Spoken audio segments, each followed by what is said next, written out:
Hey guys, tonight we are stepping away from, well, all of this.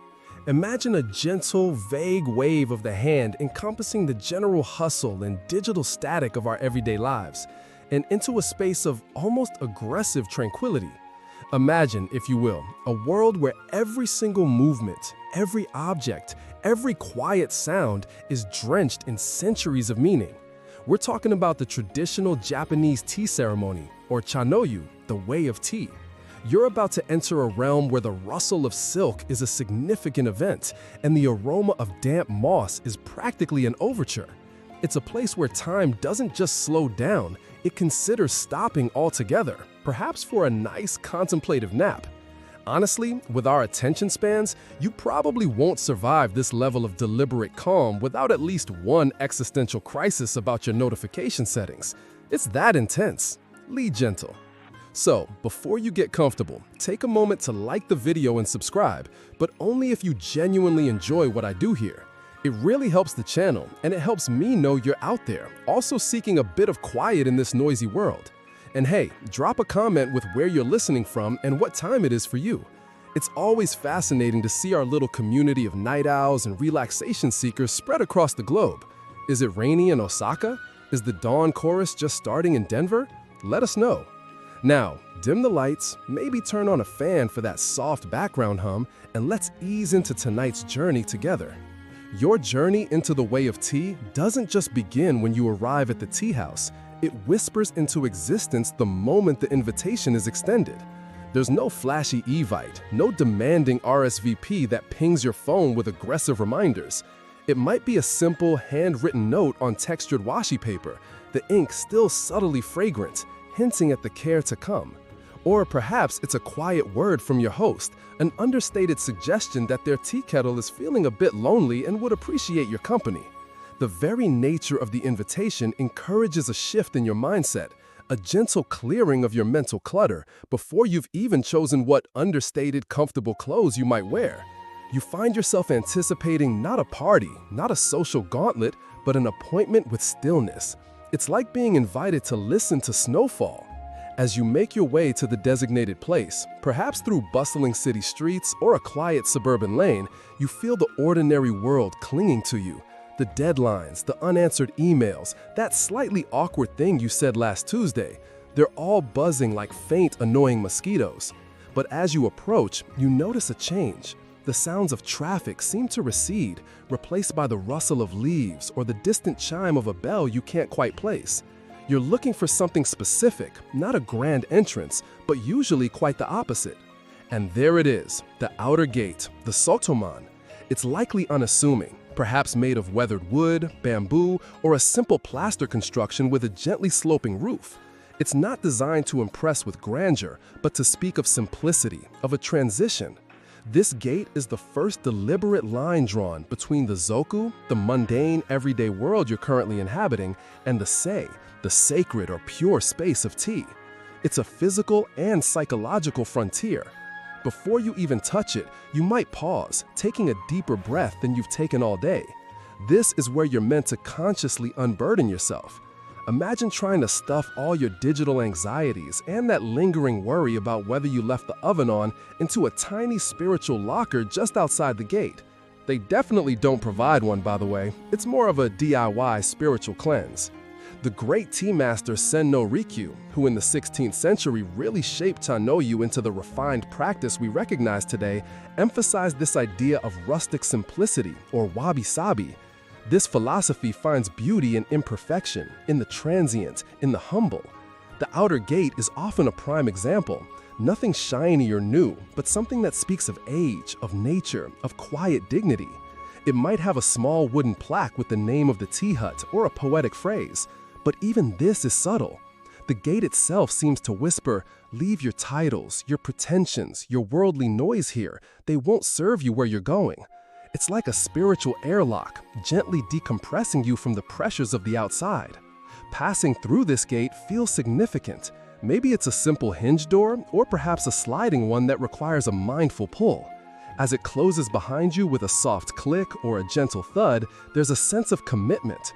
You've accepted the terms and conditions of this tranquil realm. The air might even feel different, cooler, perhaps carrying the scent of damp earth and green things from the garden path that lies behind, the roji. This initial transition is crucial because the tea ceremony isn't just about drinking tea, it's about cultivating a particular state of mind, one of harmony, respect, purity, and tranquility, the four famous principles codified by Rikyu. It's interesting to think that while Rikyu was instilling these rather austere and spiritual ideals, some of the earlier forms of tea gatherings in Japan, particularly those favored by the samurai and aristocrats before his time, could be quite different. Some were lavish affairs, with hosts showing off precious Chinese tea wares and involving games and much more overt displays of wealth and status. Historians still argue whether the earliest forms of what became Chanoyu were primarily driven by the austere principles of Zen Buddhism, which was certainly a huge influence, or by the social aspirations of the warrior class, seeking to legitimize their power through refined cultural pursuits and a sort of performative connoisseurship. Perhaps it was a bit of both, a complex brew of spiritual seeking and social maneuvering. But by the time you're standing here, having just passed this humble outer gate, the emphasis is firmly on shedding that external world.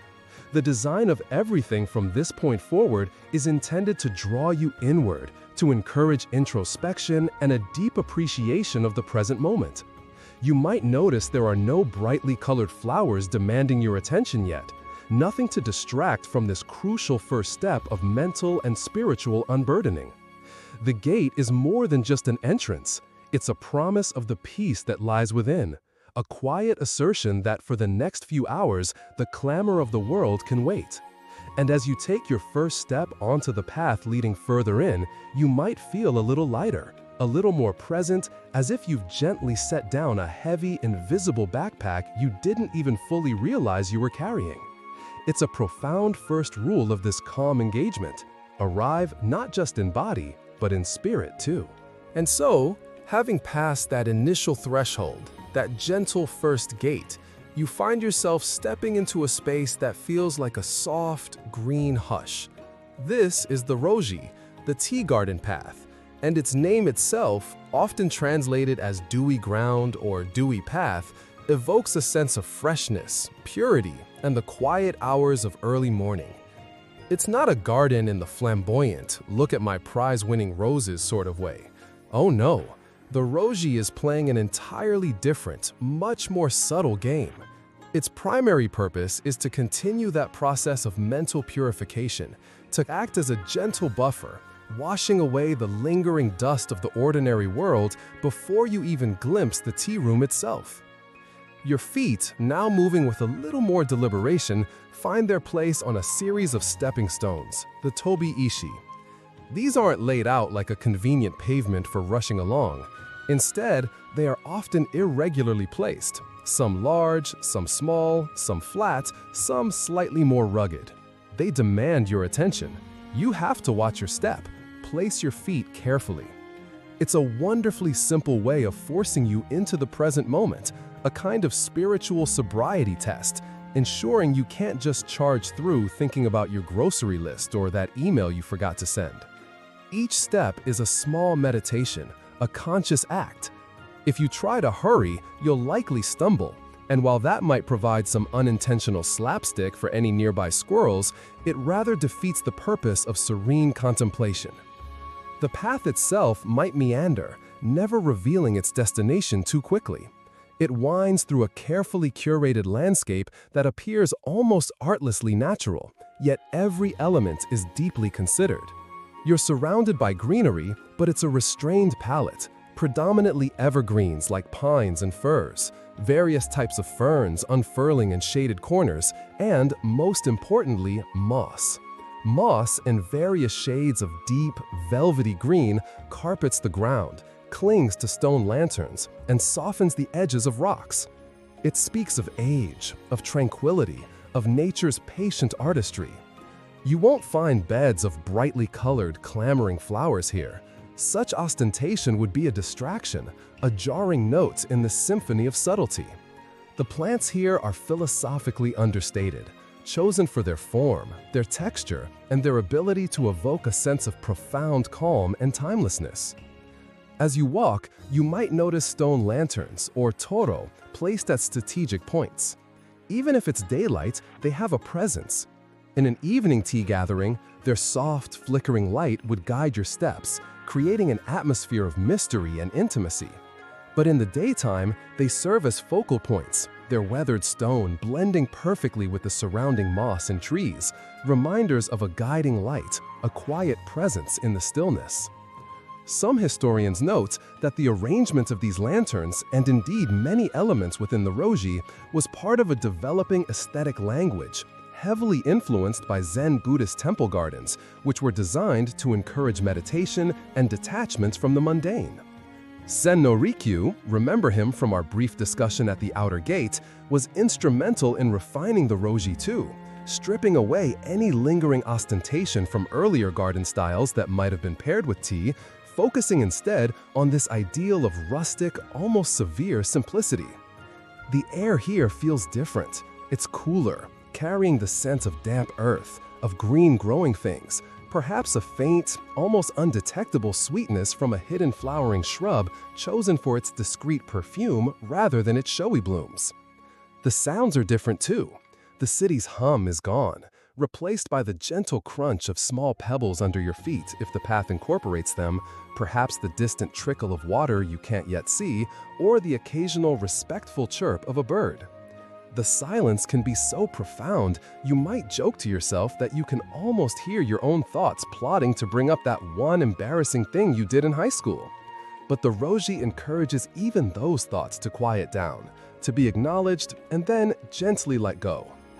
Somewhere along this path, often strategically placed, you'll find the koshikake machai, a waiting arbor. This isn't the tea house itself, but a more rustic, open-sided shelter with a simple bench, where you and any other guests might pause. It's another layer in this careful choreography of arrival. Here, you can sit for a few moments, allowing the atmosphere of the garden to fully permeate your senses. You might adjust your clothing, compose your thoughts, or simply gaze at the play of light filtering through the leaves. It's a space for quiet anticipation, a final shedding of the outside world before the host is ready to receive you. If other guests are present, it's a place for a silent bow, a shared understanding of the experience you are about to undertake together without the need for much, if any, conversation. Scholars continue to discuss the precise extent to which early roji designs were intended to evoke specific famous Chinese or Japanese landscapes or literary scenes, versus being purely abstract spiritual conduits designed to foster a particular state of mind. Some elaborate tea gardens of wealthy patrons might indeed have contained subtle allusions that educated guests would appreciate, almost like a cultured visual puzzle. However, the trend, especially under Rikyu's influence, leaned towards a more universal, internal experience, where the garden was less about recognizing external references and more about facilitating an inner journey. One quirky little tidbit about the dedication to this dewy path ideal is that some tea masters were, and perhaps still are, so meticulous that they would personally sprinkle water along the roji and on the leaves of plants before guests arrived. This wasn't just for show, it was to enhance the freshness, the sense of purity, and to make the greens appear more vibrant. The stones glisten subtly, as if the morning dew had just settled, regardless of the actual time of day or weather. It's a level of attention to detail that borders on the sublime, or perhaps slightly obsessive, depending on your modern sensibilities. But it underscores the importance of every element in creating this transitional passage. The roji is not just a path to get you from point A to point B. It is part of the ceremony, a silent, green teacher guiding you towards the calm, focused state of mind essential for what is to come. Each step, each glance, each breath taken here is an integral part of the utterly calm rules. Having absorbed the quiet lessons of the dewy path, feeling a little more settled, a little more present, your attention is now drawn to a specific arrangement of stones and a gentle, continuous sound of water. You've arrived at the tsukubai, the stone water basin, a focal point of profound significance before you even dream of entering the tea room. It's not just a quaint garden feature, It's the next crucial step in your mental and spiritual ablutions, a place for a ritual act of purification that is both beautifully simple and deeply symbolic. The tsukubai itself is typically a natural stone basin, often quite low to the ground. Its name, in fact, comes from the verb tsukubao, meaning to crouch or to bow down. And this is precisely what its design invites, or rather gently compels you to do. There's no standing grandly at a convenient sink here. To use the tsukubai, you must lower yourself, crouching down in an act of innate humility. It's a physical posture that encourages a corresponding mental one, shedding any lingering vestiges of pride or self-importance you might have accidentally carried with you along the roji. You might find yourself performing a quick lesson in unintended Zen acrobatics if your knees aren't quite prepared for this sudden deference to a rock. Arranged around the basin are several key stones, the yaku-ishi, each with its own purpose, though their presence can vary. The main one you'll likely step onto is the maye-ishi, the front stone. To one side, there might be a teishoku-ishi, a hand candle stone, where a small lantern would be placed for evening ceremonies, casting a soft glow on the proceedings. On the other side, you might see a yuoke-ishi, the hot water pail stone, where a container of warm water could be placed in colder months, a subtle touch of consideration from the host. These aren't just random rocks, they're part of a carefully considered composition, functional yet deeply aesthetic. A bamboo ladle, the hishaku, rests across the basin, or perhaps on a small support, its wooden cup invitingly empty for the moment. Fresh water often trickles into the basin from a bamboo pipe, the kake, the sound a constant, gentle murmur that has likely been a subtle underscore to your walk through the roji. This water is pristine, clear, and usually refreshingly cold. It looks so pure, it probably has its own tiny invisible halo. Now for the ritual itself. You crouch down. Taking the hishaku in your right hand, you scoop up a ladleful of the cool, clear water. First, you pour some over your left hand, cleansing it. Then, you transfer the ladle to your cleansed left hand and pour water over your right hand.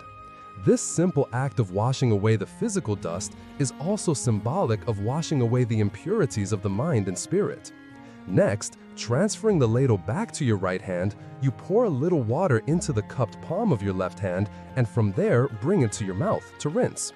You don't drink directly from the ladle, nor do you make a big show of it. It's a quiet, internal rinsing. Try not to gargle with too much enthusiasm. This isn't the place for auditioning for a mouthwash commercial or, heaven forbid, breaking into an operatic solo. The idea is discretion and purity. Finally, with the remaining water in the ladle, you hold the hishaku nearly upright, allowing the water to trickle down the handle, cleansing the ladle itself before you replace it across the basin or where you found it. This final act shows respect for the tools used and acknowledges the shared nature of the experience. Every movement is deliberate, unhurried. There's a grace to it, even if you feel a bit like a contemplative heron trying not to fall into a pond. This practice of purification has deep roots, echoing Shinto ablution rituals performed at the entrance to shrines, where cleansing with water is essential before approaching the sacred. The tea masters, particularly Senno Rikyu and his followers, integrated this existing cultural understanding of purification into the pre-tea ceremony, formalizing the tsukubai arrangement and its use as an indispensable step in preparing the guest. It's a beautiful fusion of the practical need for cleanliness, especially when one is about to partake in food and tea, and the profound spiritual symbolism of purification. There is ongoing discussion among tea historians regarding the original practical versus symbolic emphasis of the tsukubai ritual. Some wonder whether its primary initial function was truly about basic hygiene in a time before ubiquitous running water, or if it was, from its inception in the tea context, a more symbolic act of spiritual ablution, setting the tone for the meditative experience to come. It's likely a blend, as so many elements in Chanyu are, where the practical and the philosophical are not seen as separate but as intertwined aspects of a holistic practice. The physical act of washing becomes a metaphor for spiritual cleansing, each reinforcing the other. As a quirky tidbit reflecting the host's subtle consideration, or omotenashi, it's said that in some traditional settings, particularly during the cold winter months, the water in the tsukubai might be ever so slightly warmed. Not hot, certainly not enough to be immediately obvious, but just enough to take the biting chill off the stone and the water. This would be a truly hidden act of hospitality, an almost imperceptible kindness that speaks volumes about the host's attentiveness to the comfort of their guests, all within the framework of rustic simplicity. It's these tiny, almost invisible details that elevate the tea ceremony from a mere ritual to a profound art of human connection. As you straighten up, your hands and mouth feeling cool and refreshed, there's a sense of having completed another important stage. The world outside the tea garden feels even more distant now. You are cleaner, not just physically, but in spirit too. The simple act of crouching, the touch of cold water, the deliberate movements, they've all worked their quiet magic, preparing you for the tea room itself, which is now likely just a few more carefully placed stepping stones away. You are ready to encounter the heart of this tranquil world. With hands and spirit feeling refreshed from your encounter with the tsukubai's cool water, you take those final few steps along the dewy path. The tea house, or chashitsu, looms just ahead. It's likely a small, unassuming structure, its walls of earth or plaster, its roof of thatch or simple tile, all blending seamlessly with the garden's rustic aesthetic. And then you see it, the entrance. But it's not what you might expect for a place of such cultural significance. Instead of a grand doorway, you're confronted by what appears to be a remarkably small, almost square opening set low in the wall.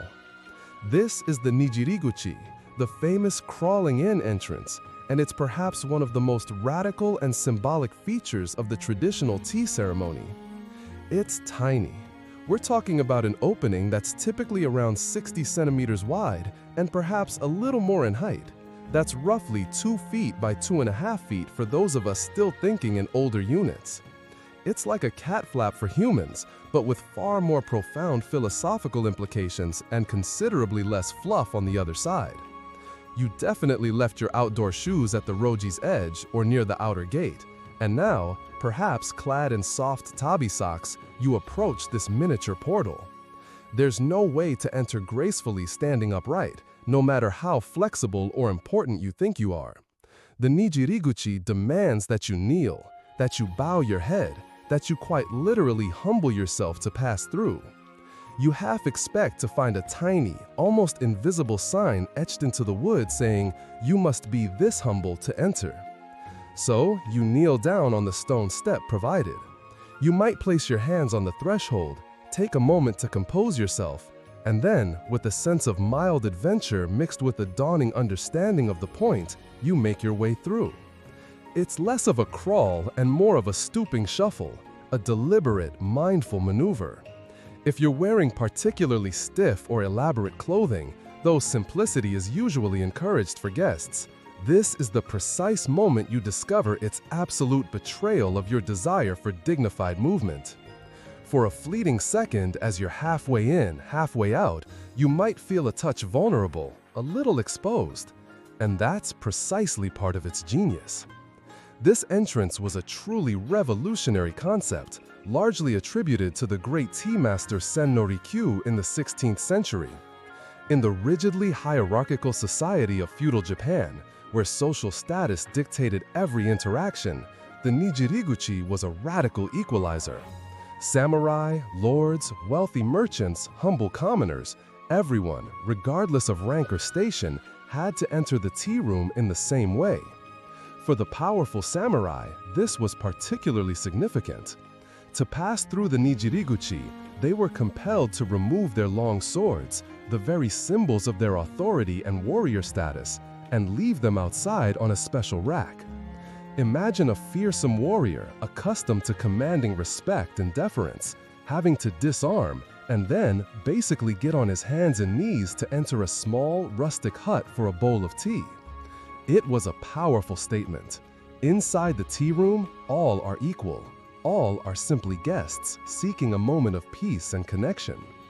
As you finally emerge on the other side, blinking a little as your eyes adjust to the softer light within the tea room, you might not see everything at once. The interior is often designed to reveal itself slowly. Perhaps your first glimpse is of the tokonoma, the recessed alcove that serves as the spiritual center of the room, which we'll explore in a moment. The floor is tatami, rush mats that feel soft and cool underfoot. The air is still, quiet, imbued with a sense of profound calm. You've truly left the outside world, with its noise and its hierarchies, behind you now. The small door often slides shut behind the last guest, sometimes with a specific, gentle sound that signals the sealing of this tranquil microcosm. Historians tell us that Rikyu's design for the Nijiriguchi was part of his broader philosophy of wabi-cha, tea that emphasized simplicity, rusticity, and the beauty of the imperfect. It's thought he may have been inspired by the entrances to small fishermen's huts, or perhaps even the low entryways of peasant dwellings, seeking to create a space that was deliberately anti-aristocratic, a haven from the ostentation and power plays of the elite. The tea room became a sanctuary where human connection could occur on a more fundamental, unadorned level. Interestingly, while guests use the Nijiriguchi, the host often uses a separate, more functional entrance called the Sadoguchi or Kateguchi, which leads directly to the preparation area, Mizuya. This isn't about the host being above the humility of the crawling entrance, but rather a practical consideration for carrying utensils and moving efficiently during the ceremony. The focus of the Nijiriguchi is entirely on the guest's psychological and spiritual transition. There's an ongoing scholarly debate regarding Rikyu's primary motivation for the Nijiriguchi. Was it more about the symbolic act of enforcing humility and social equality within the sacred space of the tea room? Or did it also serve a practical architectural purpose, fitting in with the smaller, more compact, and rustic tea house designs he championed, where a large, formal entrance would have been incongruous and structurally challenging? As with many aspects of Chanoyu, the answer is likely a blend of both. The practical and the philosophical are rarely separate. They inform and enrich each other. The small door is functionally appropriate for a small hut, and its smallness powerfully reinforces the spiritual message. One can only imagine the conversations, or perhaps the pointed silences, that this entrance must have provoked when it was first introduced.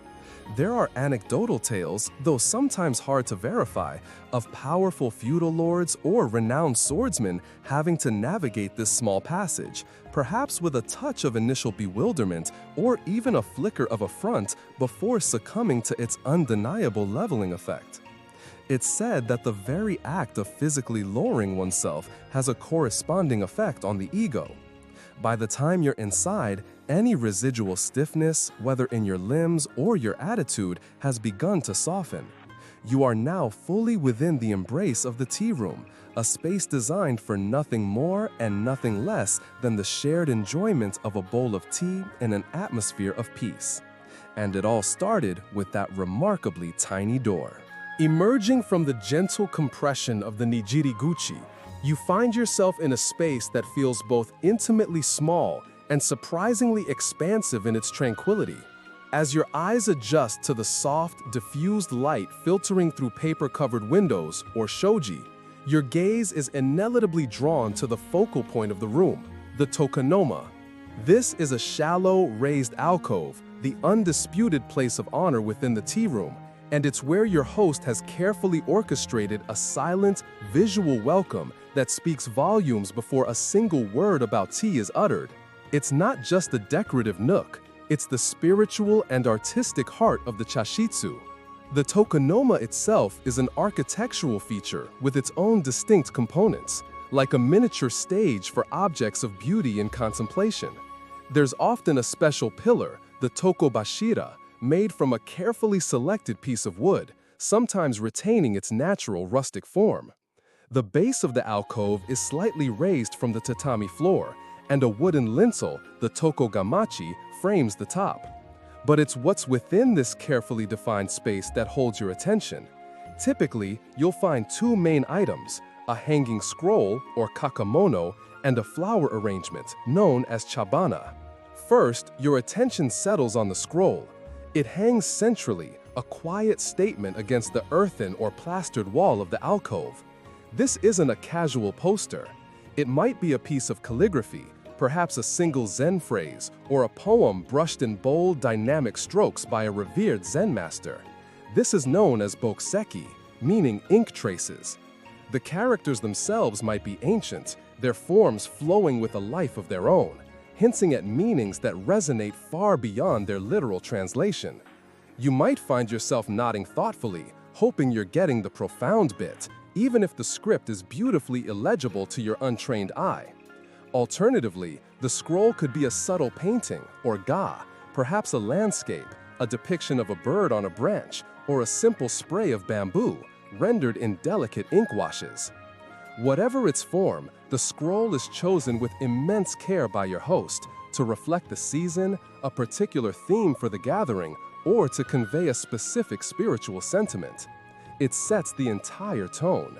You approach the tokonoma respectfully, kneeling on the tatami before it, allowing yourself a few moments to simply be with the scroll, to absorb its atmosphere. You don't touch, you don't lean too close, but you engage with it, letting its message, whether explicit or purely aesthetic, settle into your awareness. It's a silent conversation, the first offering from your host. Below or near the scroll, you'll see the chabana, the tea flowers. And if you're expecting an elaborate, multi-layered bouquet like those in formal ikebana, you'll be surprised. Chabana is radically, beautifully simple. Often, it's just a single stem, perhaps a wild bloom that seems to have been plucked directly from a field that morning, or a budding branch hinting at the season to come. It's arranged in a simple vase, the hanaire, which might be an unpretentious piece of pottery, a section of bamboo, or even a small repurposed basket.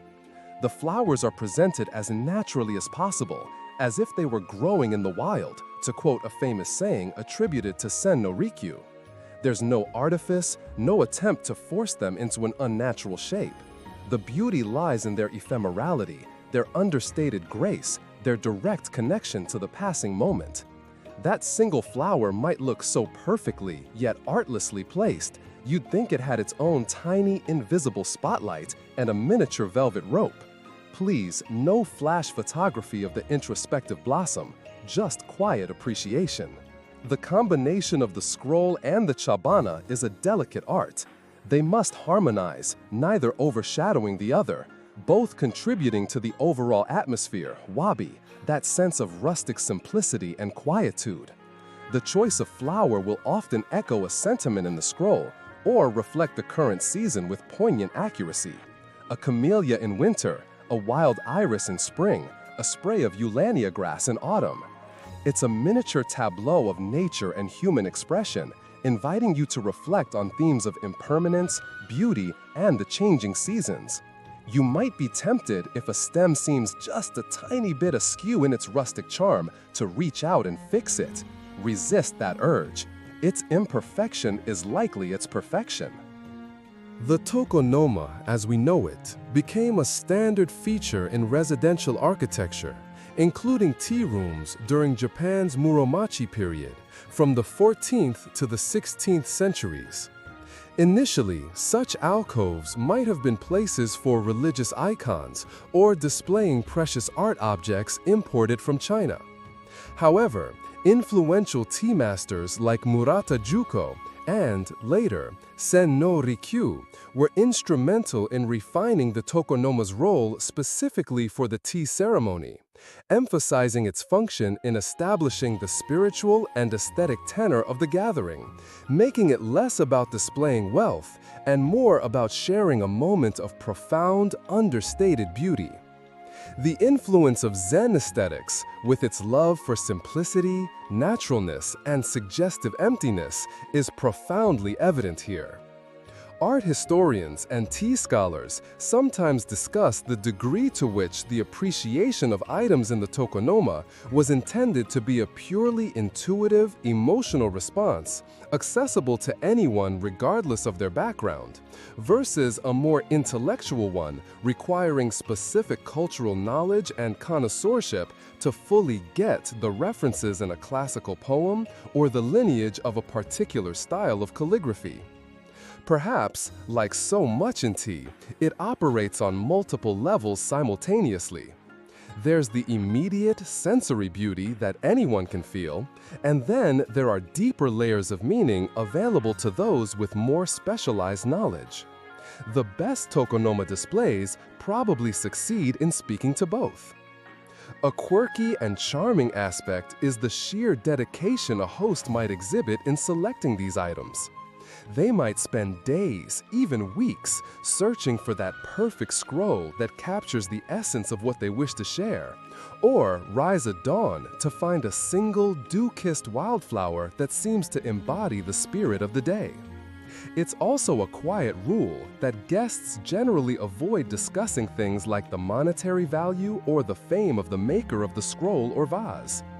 The focus is meant to be on the intrinsic beauty, the feeling it evokes, the skill of the artist, or the sentiment it conveys, rather than its price tag or provenance as a status symbol. This reinforces the idea of the tea room as a space removed from such worldly concerns. The items in the tokonoma are not there to be appraised, but to be appreciated, to gently guide your thoughts and prepare your heart for the tea to come. Having spent these quiet moments with the art and spirit of the tokonoma, you settle into the formal seiza sitting posture on the tatami mat, facing the space where the host will eventually appear. Your knees are perhaps beginning to send little postcards of complaint, especially if you're not accustomed to this traditional way of sitting, but you're embracing the authentic discomfort as part of the experience. The tea room is filled with a palpable sense of quiet anticipation. The soft light, the scent of tatami, and perhaps a lingering trace of the chosen incense, the visual harmony of the alcove, it all contributes to a feeling of being pleasantly suspended in time. You've done your part as a guest so far, arrived, cleansed, humbled yourself through the tiny door, and respectfully admired the host's carefully chosen articles. Now, you wait. Then you hear it, a soft, almost imperceptible rustle, the gentle slide of a fusuma, a paper-covered door opening from the mizuya, the preparation area that is hidden from your view. This is the signal. The host is about to enter. A hush, if it's possible for the room to get any quieter, seems to fall. The host appears, and it's often a moment of understated drama. They glide in as if on a tiny, invisible cloud of pure zen, not a hair out of place, their movements economical and imbued with a focused calm that might make you feel like you just wrestled a badger to get to your current state of semi-serenity. Their attire is likely simple yet elegant, traditional Japanese clothing like a kimono, its colors and patterns chosen to be appropriate for the season and the formality of the occasion, yet never ostentatious. The host proceeds to a designated spot, then slowly, mindfully kneels. And now the silent communication truly begins, a delicate ballet of bows. First, the host performs a deep bow towards the guests. It's a gesture of profound respect, welcoming you to this shared space and time. As a guest, you, along with any others present, reciprocate with an equally deep bow. Your foreheads nearly touch the tatami, your hands placed palms down in front of your knees. This isn't a quick nod, it's a sustained expression of mutual respect and gratitude. There are actually different depths and styles of bows in Japanese etiquette, known broadly as shin, gyo, and so, representing varying degrees of formality. But here, the feeling is one of sincere, shared humanity. It's like a high-stakes game of charades, but everyone is incredibly polite, moving with a kind of shared choreography, and no one is trying to guess chainsaw. Following this initial exchange of bows, there might be a brief, formal verbal greeting. The host might say something very simple, perhaps "Honjitsu wa omarikudoku arigatou gozaimasu," a polite way of thanking you for coming, or make a quiet comment about the weather or the beauty of the season as reflected in the tokonoma. Sometimes, especially in a very formal or Zen-influenced tea gathering, these verbal exchanges are incredibly minimal, or even entirely absent at this stage, with the bows themselves conveying everything necessary. But emphasis is on what is felt and understood, rather than what is explicitly stated. Silence in the tea room is not awkward, it's a canvas upon which the more subtle experiences of the ceremony are painted. The host then makes their way to their position for preparing the tea, usually seated before the brazier or sunken hearth where the kettle will soon be singing. Every movement is precise, unhurried, and graceful, without any wasted motion. Watching them is like a slow, meditative dance. The way they handle their sleeves, the placement of their hands, the alignment of their body, it all speaks of years of training and a deep internal focus. The atmosphere in the room subtly shifts. With the host now present and the initial greetings completed, there's a heightened sense of shared presence, a collective turning of attention towards the actions that will soon unfold. The highly ritualized nature of these greetings and interactions in the tea ceremony didn't just spring into existence overnight. It evolved over centuries, drawing from various streams of Japanese culture. Samurai etiquette, with its emphasis on discipline, respect, and precise bodily control, was a significant influence. So too was the behavior in Zen monasteries, where every action, no matter how mundane, could be a form of meditation. Tea masters, through successive generations, distilled these influences, always aiming to create an atmosphere of profound respect, harmony, and focused calm. Those core principles of wa, kei, sei, jaku, harmony, respect, purity, and tranquility. Anthropologists and sociologists of Japanese culture often debate the extent to which the structured etiquette of the tea ceremony serves to genuinely dissolve social hierarchy, as was Rikyu's ideal with the nijiriguchi, versus subtly reinforcing it through the mastery and display of complex unspoken rules and refined behavior. Does everyone truly become equal, or do subtle distinctions emerge based on one's ability to navigate the intricate choreography with effortless grace? It's a fascinating question, and perhaps the answer lies somewhere in the intention and the perception of the participants. Ideally, the forms are there not to create new hierarchies, but to facilitate a deeper connection by removing the usual uncertainties of social interaction. As a quirky little aside, it's said that an experienced host can subtly read their guests even before this formal entrance. The way a guest pauses at the tsukubai, the depth of their attention before the tokonoma, even their posture as they await the host, can all offer quiet clues to their state of mind and their familiarity with the way of tea. Similarly, guests might notice subtle cues from the host. For instance, the specific choice of incense lit just before they enter, or even the faintest, almost imperceptible sound of water being ladled in the preparation area can signal the beginning of the next phase. And what if a guest commits a faux pas, like letting their legs cramp up from seiza and making a small, undignified yelp? Generally, in the spirit of wabi-sabi and gentle tolerance, such minor disturbances are met with serene, almost heroic overlooking, maintaining the calm at all costs. The host has entered, the silent welcomes have been exchanged, and the stage is now set for the first tangible act of the ceremony, the laying of the charcoal. The quiet hum of anticipation in the tea room deepens as the host, now settled in their designated place, turns their attention to what is, for many connoisseurs of Chanoyu, one of the most captivating parts of the ceremony, shozumi, the ritual laying of the charcoal. This isn't just about making a fire to boil water, though that is its practical purpose. Oh no, this is an art form in itself, a meditative dance of precision and aesthetic judgment, a visible manifestation of the host's skill and spiritual composure. You find yourself leaning forward ever so slightly, your earlier knee complaints momentarily forgotten.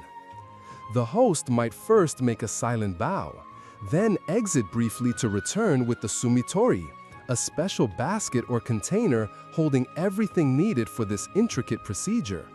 Inside, you catch glimpses of various types of charcoal, or sumi, each piece seemingly perfect in its form, alongside a collection of specialized tools, the sumidogu.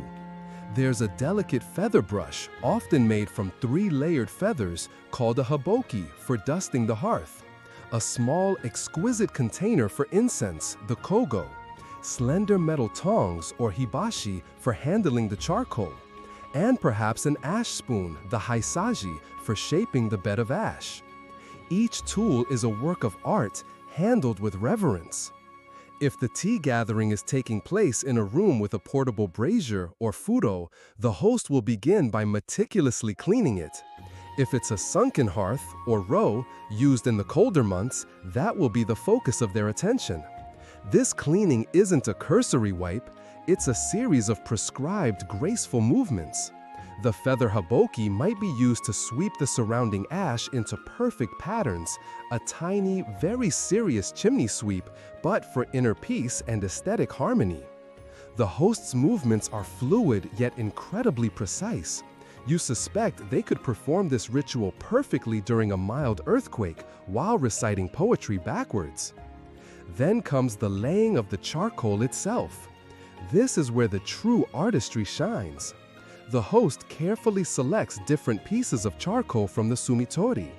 There are specific types, each with a role to play in building a fire that will burn efficiently and beautifully. You might see the dozumi, the main body charcoal, which provides the foundation. Smaller pieces called kurazumi or wariazumi, often with interesting textures or shapes around it to allow for airflow. And finally, the tenzumi, smaller, easily ignitable pieces placed strategically to catch the initial flame. Each piece has its little destiny in the ephemeral architecture of the fire. The charcoal itself is often of a very high quality, dense and smooth, sometimes with a faint metallic sheen. Its beauty is appreciated even before it's consigned to the flames. With the hibashi, the host picks up each piece of charcoal and places it into the hearth according to a highly specific pattern. These patterns are not random. They have been developed and refined by various schools of tea over centuries and can vary depending on the season, the type of hearth, and the specific tradition the host follows. Watching the charcoal being laid is like observing a sculptor at work or a composer arranging notes. There's a rhythm to it, a sense of inevitable rightness in the placements of each dark, silent form. The sounds are subtle, the soft click of charcoal against charcoal, the whisper of the tongs. Once the charcoal structure is complete, the host takes the kogo, the incense container. This is often a particularly beautiful small object, perhaps ceramic, lacquerware, or carved wood. Inside are tiny pellets or chips of carefully selected incense, not the overpowering sticks you might find elsewhere, but refined, subtle blends of aromatic woods and spices like sandalwood, aloes wood, or cloves. The host places a piece or two of this incense amongst the charcoal, usually on one of the first pieces to catch fire. As the fire begins to take hold, the incense will release its delicate fragrance, purifying the air and adding another sensory layer to the experience. The scent is never strong, just a hint that mingles with the subtle aroma of the tatami and the eventual steam from the kettle. The art of sumitemai, or the charcoal procedure, is indeed highly developed. Different schools of tea have their own meticulous methods and aesthetic philosophies regarding how the charcoal should be arranged, how the ash should be sculpted, and even the precise way the tools should be handled and displayed. The quality and origin of the charcoal itself have always been of paramount importance, with certain regions of Japan being renowned for sumi that is ideal for the tea ceremony, slow burning, odorless, and aesthetically pleasing. This controlled fire, built with such care, is symbolic on many levels. It represents vital energy, the warmth of hospitality, and the transformative power of nature. The burning of the charcoal, so carefully laid, also speaks to the Buddhist concept of impermanence, the beauty found in transient things. Tea historians sometimes ponder whether the intense aestheticization of the charcoal-laying ritual was primarily a Zen-influenced meditative practice for the host, a way to focus the mind and embody the principles of tea through action, or if it also evolved as a sophisticated form of entertainment and connoisseurship for the guests, who would appreciate the skill and artistry displayed. Given the holistic nature of Chanoyu, it's almost certainly both. The host finds focus in the ritual, and the guests find beauty and a deeper appreciation for the host's dedication. As a quirky insight into how seriously this art could be taken, it's whispered in some tea circles that certain old masters could supposedly read the character or spiritual state of a person simply by observing how they laid the charcoal, if a guest were ever given that honor. A rushed or careless placement might indicate a scattered mind, while a harmonious and balanced arrangement would suggest a calm and refined spirit. Furthermore, the recipes for the incense used in the kogo were often closely guarded secrets within different tea lineages, passed down through generations, each with its own unique, subtle fragrance designed to evoke a particular mood or season. The pursuit of the perfect piece of charcoal, one with just the right shape, density, and even sound when tapped, could also become an almost obsessive quest for dedicated tea practitioners. As the host completes the shozumi, perhaps making a final adjustment with the tongs or a last delicate sweep with the feather brush, a small, beautifully structured bed of charcoal now lies ready in the hearth. A tiny flame might be just beginning to lick at the kindling pieces. The air is still, the scent of pure incense just beginning to drift. You feel a sense of completion, of a foundation being properly laid, both literally for the fire and metaphorically for the tea that is to come. With the charcoal now settled in the hearth, a nascent warmth beginning to radiate, and the faintest whisper of incense perfuming the air, a subtle shift occurs. The host, having ensured the foundation for the tea is perfectly laid, will often perform another quiet bow and briefly withdraw to the mizuya, the preparation area. This interlude is short, but it allows a moment for the guests to absorb the quiet beauty of the prepared hearth and anticipate the next stage. Soon, the host re-enters, this time carrying something that signals a delightful precursor to the main event, the omogashi, or main sweets. These are not just any sweets. The omogashi, served before the thick tea, or koicha, are often small marvels of culinary artistry, designed to please the eye as much as the palate.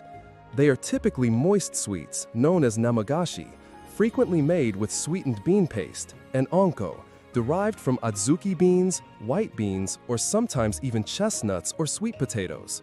Sugar, rice flour, like in mochi, agar-agar for gelling, and subtle natural flavorings from ingredients like matcha, yuzu, or sesame might also be used. Each sweet is usually individually crafted, often reflecting the current season, a line from a poem, a natural image, or the theme suggested by the scroll in the tokonoma. It might be shaped like a perfect autumn maple leaf, a spring cherry blossom just beginning to unfurl, or a dewdrop on a blade of summer grass. The artistry can be breathtaking.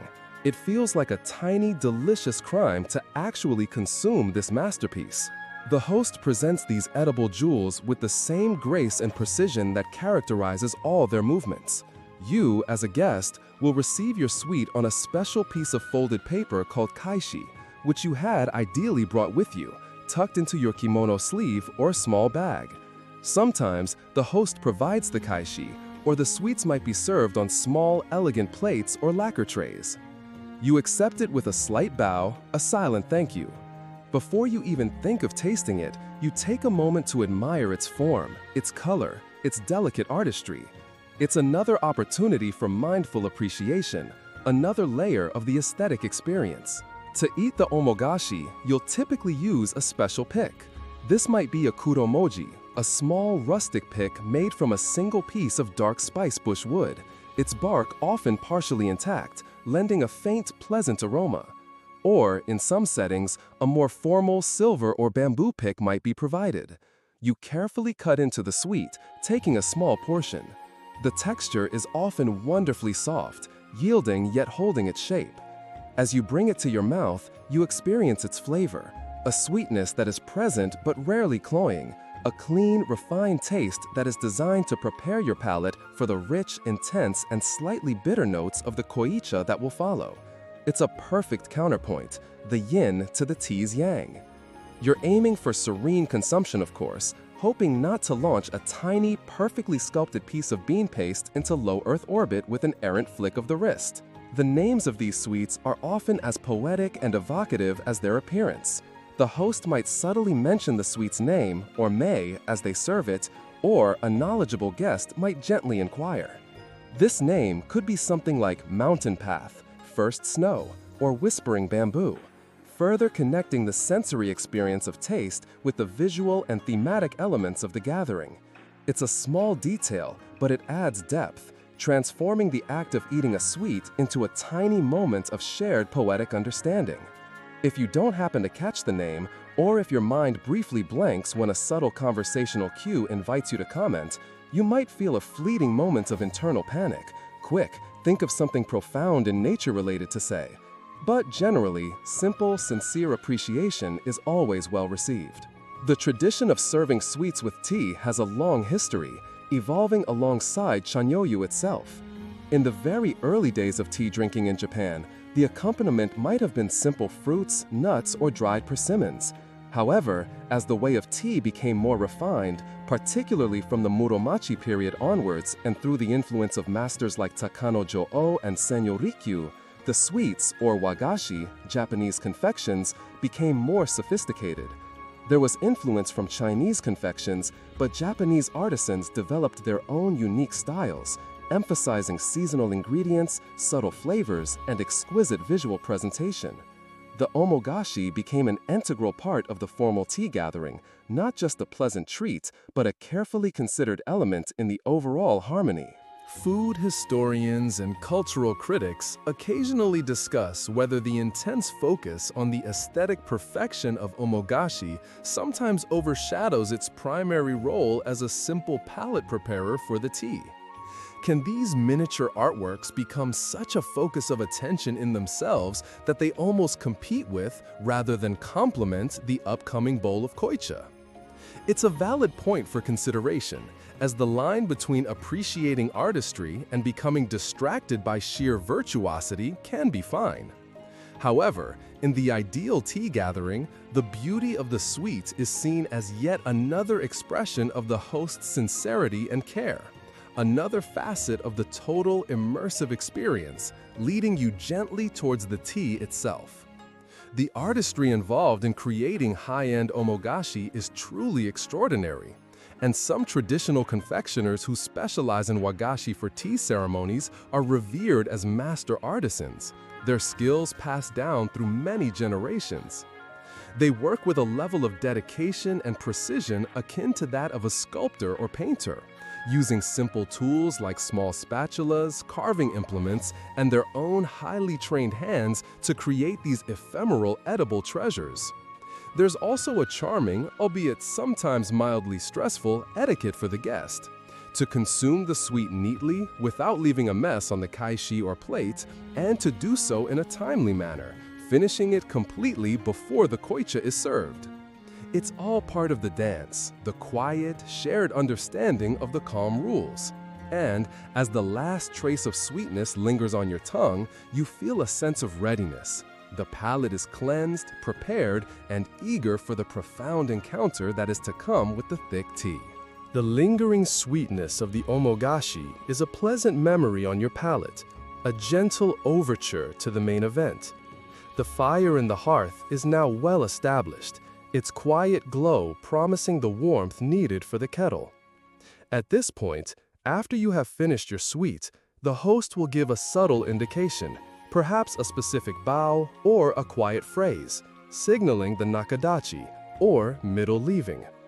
This is a short intermission, a thoughtful pause woven into the fabric of a more formal tea gathering, allowing both guests and host a moment to reset before the ceremony proceeds to its most profound stage, the serving of koicha, or thick tea. Following the host's cue, you prepare to leave the tea room. If there are other guests, you exit in the same order you entered, with the main guest, or shokyaku, leading the way. And yes, this usually means another encounter with the nijiriguchi, that charmingly diminutive doorway. You're becoming quite the expert at this humble exit, a reverse caterpillar with philosophical aspirations, emerging back into the slightly brighter, more open atmosphere of the tea garden.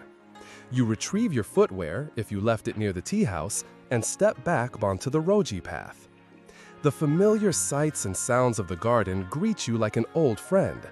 The moss seems just as velvety, the stone lanterns just as stoic. You make your way back to the Koshikake Machiai, the waiting arbor you may have paused in when you first arrived. This is where you'll spend the nakadachi. The feeling here is noticeably different from the focused intensity within the tea room. It's a chance to stretch your legs, an act for which your knees might send you a tiny, silent thank you note, possibly written on a fallen leaf. You can breathe the open air more deeply, admire the garden from a slightly different perspective, perhaps notice details you missed on your way in, or see how the changing light alters the shadows and highlights among the trees and stones. This break serves several purposes, both practical and aesthetic. For you as a guest, it's a moment to refresh yourself. Traditionally, this is also the discreet opportunity to visit the sechen, the lavatory, which is often a small, immaculately clean, rustic structure tucked away in a corner of the garden. In longer tea gatherings that include a full kaiseki meal prior to the sweets, this break is even more essential. For the host, the nakadachi provides a crucial window of time to attend to preparations for the koicha. They will be busy inside the tea room, unseen by you. Their tasks might include sweeping the tatami mats again to ensure pristine cleanliness, adjusting the ventilation, replenishing the fresh water container, the mizusashi, and meticulously arranging the specific utensils required for preparing and serving thick tea, such as the tea caddy, chayere, containing the precious koicha powder, the tea bowl, chawan, and the bamboo tea scoop. Sometimes, in very traditional or elaborate tea events, the host might even change the hanging scroll in the tokonoma or refresh the flower arrangement during this break, though this is less common in a standard tea gathering today. While you wait in the Koshikake Machiai, a sense of quiet anticipation builds. The atmosphere is more relaxed than when you were inside the tea room itself. If other guests are present, this is a time when quiet, subdued conversation is more permissible than during the earlier, more silent phases of the ceremony. You might share hushed appreciations of the garden, the sweets, or the beauty of the charcoal laying. However, the conversation generally remains gentle and respectful, maintaining the overall harmonious spirit of the occasion. You are still within the tea sanctuary. The nakadachi became a more formalized and integral part of a full, formal tea gathering, known as a chaji, which is a much longer event that can last for several hours and traditionally includes the kaiseki meal, the omogashi, the koicha, and then later usucha, thin tea. For shorter, less formal tea gatherings, often called chakai, a nakadachi might be omitted, or it might be a very brief pause without guests actually leaving the tea room. Its inclusion generally signifies a certain level of completeness and adherence to traditional structure, allowing for a more leisurely and deeply immersive experience. Tea ceremony scholars sometimes discuss the evolution of the nakadachi. Was its primary purpose initially driven by purely practical needs, offering guests a comfort break and giving the host uninterrupted time for specific preparations? Or did it evolve into a more deliberately paced structural element, artfully designed to vary the rhythm of the ceremony, refresh the guests' senses, and thereby heighten their anticipation and appreciation for the climactic serving of koicha? It's likely, as with many tea traditions, a case of practical necessity being transformed into an artful and meaningful component of the whole. The break allows the ceremony to breathe. One might even find some quirky, charming details associated with this interlude. An exceptionally attentive host, for instance, might have discreetly arranged for the roji path to be sprinkled lightly with water again during the guest's absence, ensuring it retains that perfect, dewy freshness when you return. Or they might adjust the stone lantern ever so slightly to catch the light in a new way. It's like the garden fairies have paid a very discreet visit during your brief absence, just to enhance your experience. Among guests, if the section is particularly tiny, there might be a silent, unspoken code or a series of deferential gestures to determine who gets to use it first, all conducted with utmost politeness, of course. So you sit, or perhaps stand and gently stretch in the embrace of the garden. The sounds of nature are a little clearer here. A bird's song, the rustle of bamboo leaves in a faint breeze. It's a liminal space, this nakadachi, a pause between acts. You've experienced the initial beauty and symbolism, tasted the sweetness, and now you're preparing for the deeper, more intense flavor of the koicha. The garden itself seems to be waiting with you, holding its breath for the next, most solemn parts of this unfolding way of tea. You find yourself in that peaceful interlude of the nakadachi, perhaps seated on the simple bench of the koshikake machiai, the waiting arbor. The garden enfolds you in its quiet embrace, the earlier tension of focused observation within the tea room having softened into a more relaxed awareness. Your legs are grateful for the chance to stretch, your mind gently unspooled by the natural sights and subtle sounds of the roji. A hushed conversation might have drifted between you and any fellow guests, a shared, whispered appreciation for the host's artful preparations. The world outside this tranquil haven seems a distant memory, and the anticipation for the koicha, the thick tea, is a soft, pleasant hum beneath the surface of your calm. Then, piercing the stillness comes a sound. It's not harsh, not alarming like a modern notification demanding your immediate attention. Instead, it's a deep, resonant tone, a clear, metallic voice that seems to bloom in the air, then slowly fade, its vibrations hanging palpably in the quiet of the garden. This is the sound of the gong, or dora, the host's signal that the intermission is over and it is time to return to the tea room for the most significant phase of the gathering. The gong sounds not with strident urgency, but like a deep bronze sigh from the very soul of tranquility itself, yet with an undeniable summons. If you were mid-sentence in a hushed garden chat, that gong is the ultimate, polite, yet non-negotiable, and now for something completely different, cue from the universe of tea. The host, from within or near the tea room, strikes the gong a specific number of times. Often it's 5 or 7 strokes, though the exact number and the rhythm can vary depending on the school of tea, the specific circumstances of the gathering, or even the type of gong being used. Each strike is deliberate, measured, allowing the sound to fully develop and resonate before the next one follows. The sound cuts through the gentle murmurs of the garden, not to shatter the piece, but to deepen it, to call your focus back towards the heart of the ceremony. It's a call to re-enter the heightened state of awareness required for appreciating koicha. At the first resonant stroke, any quiet conversation among the guests ceases. You compose yourself, a sense of gentle solemnness returning. The break is over. The host is ready. The tea is weighing. The sound of the gong acts as a clear demarcation, drawing a line under the more relaxed interlude of the nakadachi and heralding the transition to a period of more intense, shared focus. The garden, which just moments before felt like a space for gentle repose, now reassumes its role as a sacred pathway, guiding you back to the spiritual core of the chashitsu. The use of such sound signals, gongs, wooden clappers, hansho, or bells, has a long and venerable history in Japanese Zen monasteries. There, these instruments are used to mark the passage of time, to call monks to meditation sessions, zazen, to signal meals, or to punctuate different phases of monastic life. Their adoption into the way of tea, particularly for more formal gatherings, underscores the deep connections between Chanyoyu and Zen Buddhist practice. The gong in the tea garden functions much like its monastic counterpart. It's a nonverbal call to attention, a means of structuring time and activity, and an aid to focusing the mind, clearing it of distractions before a period of intense spiritual or aesthetic engagement.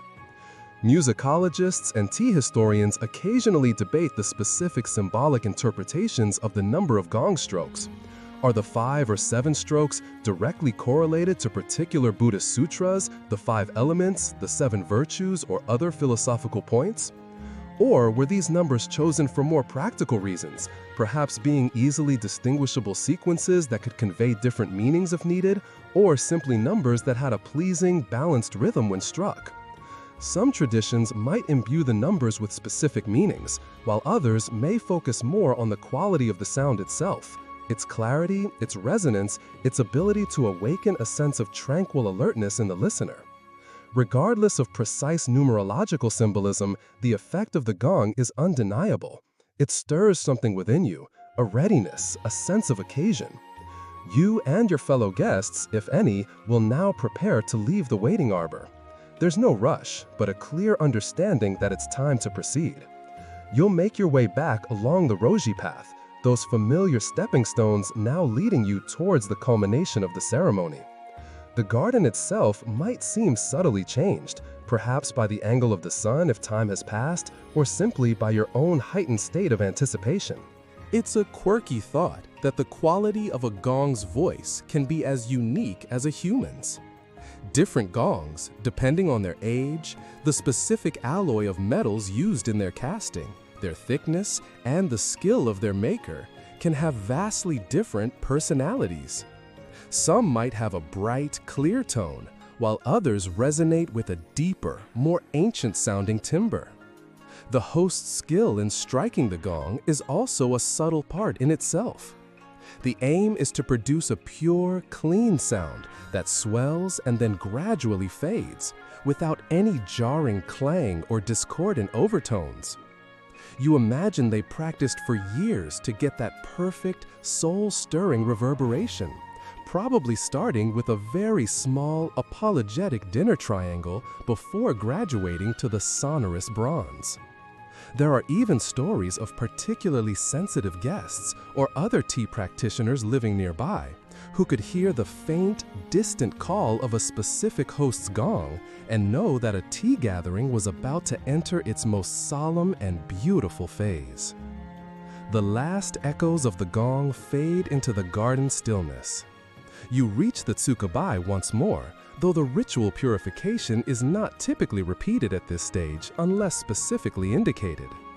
Your focus is now entirely on re-entering the tea room, this time with the explicit understanding that you are about to share in the profound experience of koicha.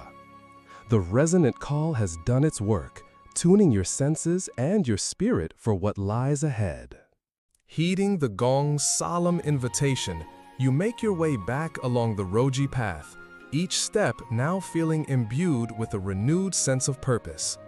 You navigate the Nijiriguchi once more, that humble gateway which, by now, feels like an old, slightly awkward friend, and re-enter the hushed sanctuary of the tea room. The atmosphere inside is subtly transformed. The air itself seems more charged, the silence more profound. The host is already seated in their position, the temaeza, before the brazier or hearth where the iron kettle, the kama, whispers a soft, steamy song, its water perfectly heated. Before them, arranged with an almost geometric precision, are the utensils specifically chosen for the preparation of koicha, thick tea. Your eyes take in the scene. There's the chaire, the tea caddy containing the precious, deep green matcha powder for koicha. This is often a small ceramic container, perhaps an antique piece of pottery treasured for generations, its glaze rich and deep, often wrapped in a protective silk pouch called a shifuku.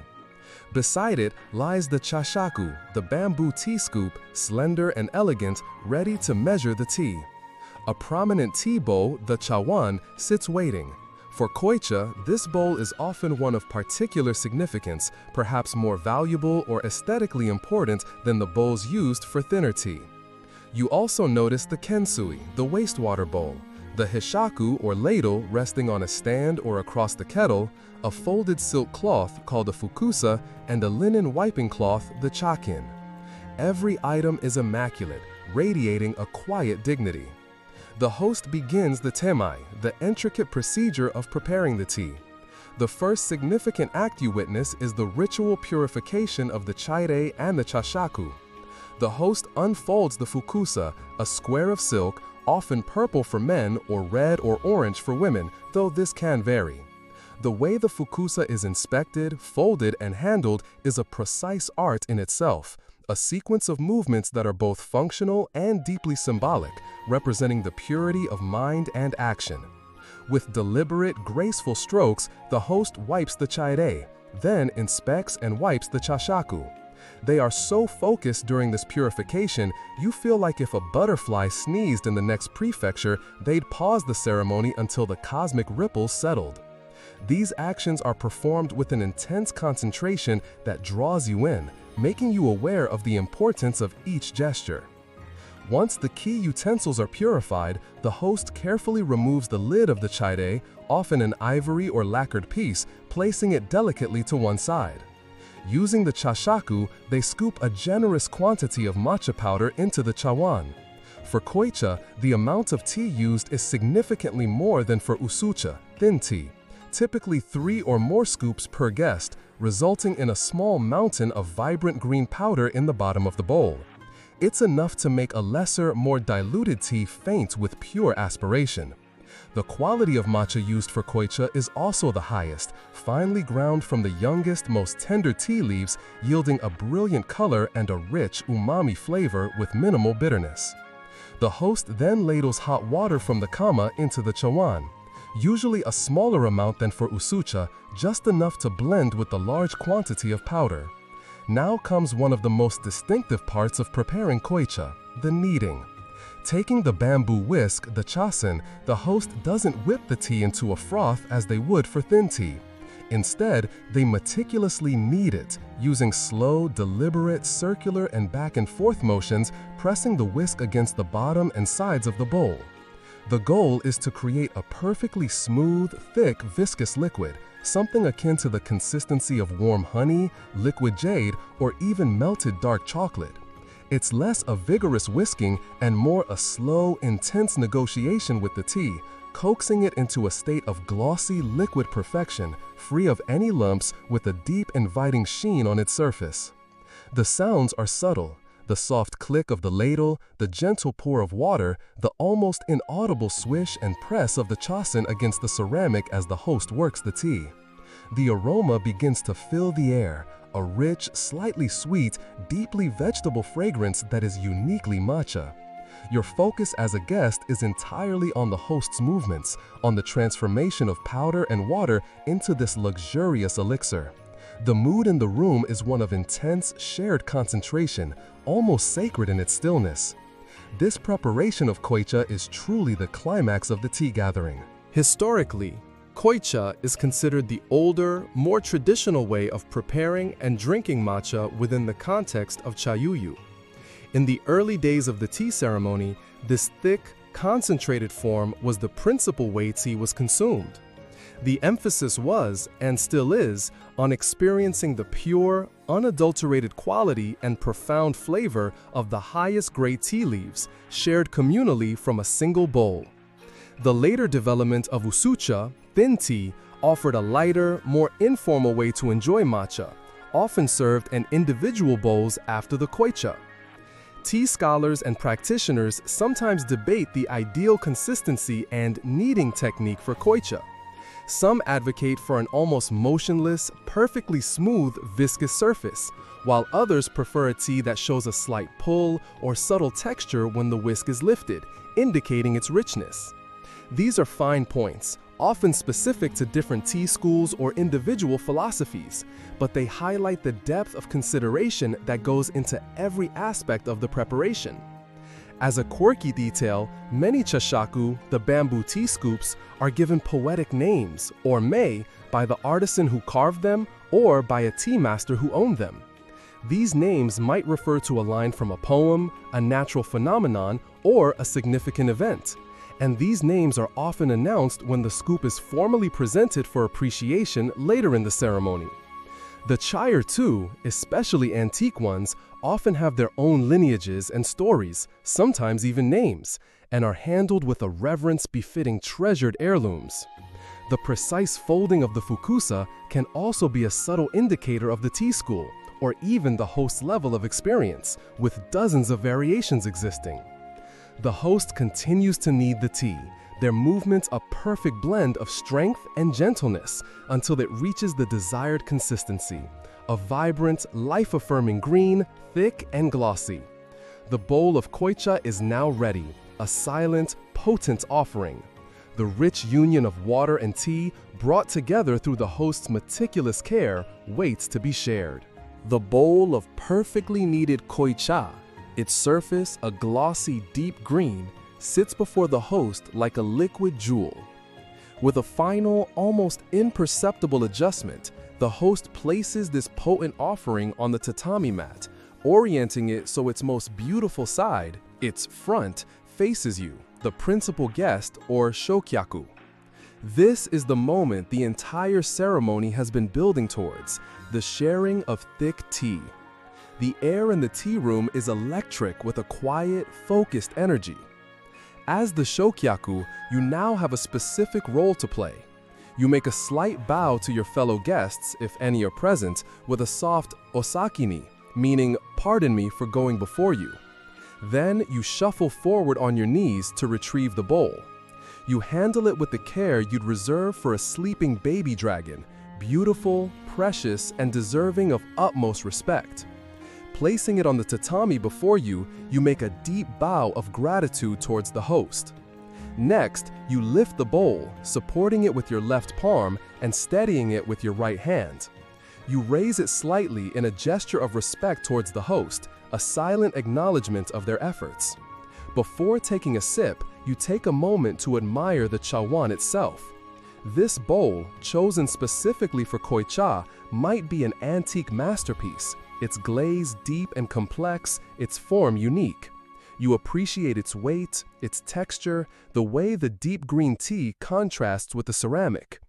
Then, to avoid drinking directly from the bowl's decorative front, you perform a crucial gesture. You rotate the bowl slightly, usually about a quarter turn clockwise or 2 smaller turns, so that a less adorned section is before your lips. Now you take your first sip. The koicha is unlike any tea you've likely tasted before. It's thick, almost like a warm, unsweetened custard or a rich vegetal nectar. It coats your tongue like a velvet decree from the Emperor of Green Things, surprisingly gentle for something so potent. The flavor is intense, umami-rich, with a deep, resonant sweetness and very little of the astringency you might associate with other green teas. It's a profound, complex taste experience. Traditionally, one takes about 3 sips, or perhaps 3.5, savoring each one. After you've taken your portion of the tea, you carefully wipe the rim of the bowl where your lips touched. You would use your kaishi paper, the small folded papers you carry for this purpose, or sometimes a special cloth called a kuchifukin might be provided, though kaishi is more common today for guests. This is your moment to demonstrate your surgical precision with a piece of paper, aiming for elegantly cleansed, not unintentional smear campaign. The act of wiping the rim ensures the next guest receives a clean bowl. Having done so, you rotate the bowl back so its front faces outwards again and pass it to the next guest. If you are the only guest, you would drink all the koicha yourself after these initial sips, then wipe the rim. But in a shared setting, the bowl now begins its journey. The second guest retrieves it, bows to the guest after them, repeats the admiring, rotating, sipping, and wiping, and then passes it on. This continues until all guests have partaken from the single bowl. The host remains quietly attentive throughout this process, their presence a steady anchor.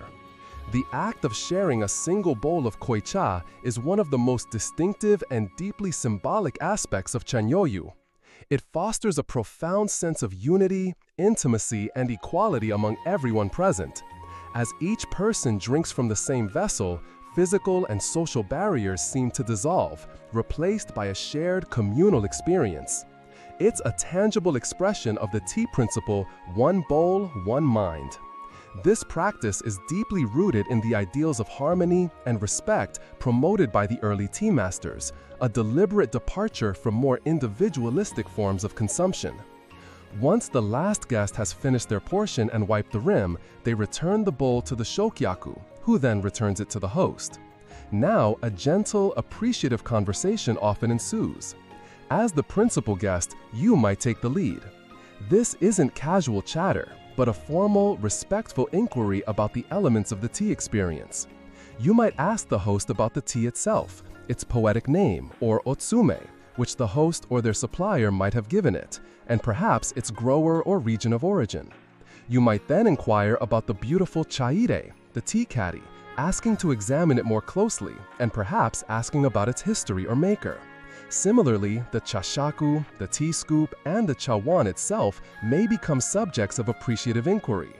The host will respond with humble grace, sharing information about these treasured objects. There's a subtle etiquette involved in how much koicha each guest sips. One doesn't want to take too little, nor too much, especially if there are several guests sharing. If a guest were truly unsure, they might discreetly observe the shokyaku or simply aim for a modest amount. And it's sometimes said that the very last guest to sip from the bowl might take a slightly more audible sip, not a slurp, heaven forbid, but just enough to subtly indicate that the tea is finished, a quiet signal to the host. The Japanese term noriai, meaning to ride together or share a conveyance, is sometimes used poetically to describe this act of sharing a single bowl.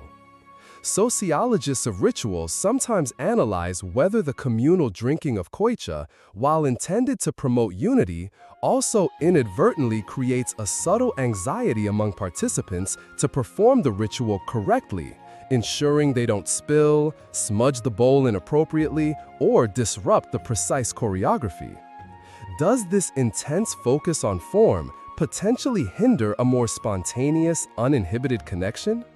It's a point of consideration, but ideally, the shared understanding and gentle guidance within the tea community help to alleviate such anxieties, allowing the profound symbolism of the shared bowl to take precedence. The ritual, when internalized, becomes a framework for connection rather than a barrier to it. The rich, verdant taste of the koicha still lingers on your palate. The shared experience of the single bowl has woven an invisible thread connecting you to the host and to any other guests, a quiet communion that transcends words. The formal conversation about the cherished utensils deepens this connection, allowing you to appreciate the layers of history and artistry that the host has so generously shared. It is a moment of profound peace, a taste of shared humanity, all contained within that one precious bowl. The profound resonance of the shared koicha experience lingers in the tea room, a silent testament to unity and deep appreciation. The formal conversation about the treasured tea utensils, the caddy, the scoop, the bowl, has drawn to a gentle close, and a sense of serene completion settles over you. But the way of tea often has another, lighter chapter to offer. The host, after acknowledging your appreciation, will now signal a shift towards a more relaxed phase, the preparation and enjoyment of usucha, or thin tea. It's like the tea ceremony has let its hair down, just a little, perhaps metaphorically unbuttoned its top kimono button, transitioning from profound gravitas to a more gently sociable grace. The host's movements remain precise and economical, but the atmosphere subtly lightens. They will begin by cleaning the chawan used for koicha, Or, quite often, they will introduce new individual tea bowls for each guest for this round of tea. These usucha bowls might be different in character from the koicha bowl, perhaps lighter in feeling, or with designs that lend themselves to the more informal nature of this part of the gathering. The host will also replenish the hot water in the kettle if needed, and ensure the fire in the hearth is still burning contentedly. Before the usucha is served, you'll likely be presented with another type of sweet. These are called higashi, or dry sweets, and they offer a delightful contrast to the moist, substantial omogashi you had earlier. Higashi are often smaller, harder, and intricately molded, frequently from fine-grained Japanese sugar, wasanban, rice flour, or other starches. They might be pressed into delicate shapes, reflecting flowers, leaves, fans, or other seasonal motifs, their colors pale and subtle.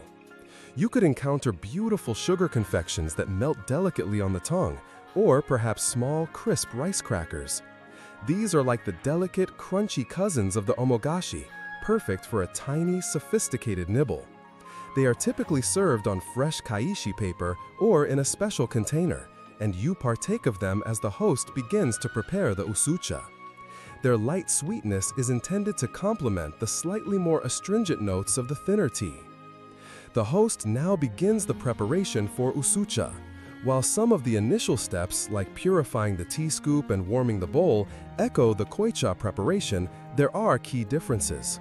For usucha, a smaller amount of matcha powder is used, typically 1.5 to 2 scoops from the natsume, a different, often lacquered tea caddy specifically for thin tea powder, into each individual bowl. More hot water is added than for koicha. Then comes the whisking. Instead of the slow, deliberate kneading action used for thick tea, the host whisks the usucha vigorously with the chasen.